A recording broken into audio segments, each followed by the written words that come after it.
गरीब आयशा को बारिश वाली रात सड़क किनारे एक छोटा सा जादुई नीला मोर मिलता है। इसका एक पैर टूटा होता है और वो सर्दी से कांप रहा होता है। आयशा इसे प्यार से अपने घर ले आती है। वो इसके लिए खुश्क कपड़े लाती है, दाना डालती है। इधर शहर का एक अमीर और मगरूर लड़का आयान बे हीरो से जुड़ा हुआ गोल्ड का मोर खरीदकर अपने बड़े घर में ले जाता है। वो मोर को सिर्फ लोगों को दिखाने के लिए रखता है, न उसका ख्याल रखता है और न ही प्यार देता है। एक दिन आयशा अपने मोर के पास बैठी होती है।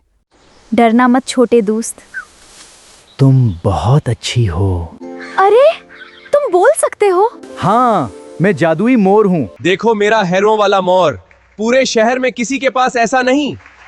काश कोई मुझे भी दोस्त समझता। एक रात अचानक आयशा का मोर बहुत बड़ा हो जाता है। उसके पर चांद की तरह चमकने लगते हैं। मोर बोलते हुए आयशा फौरन उसकी पीठ पर बैठ जाती है और मोर आसमान की तरफ उड़ जाता है।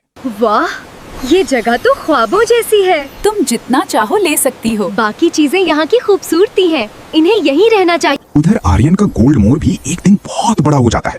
आर्यन फौरन उसकी पीठ पर बैठ जाता है। मोर जोर से अपने पर फैलाता है और उड़ते हुए बादलों के पार चला जाता है।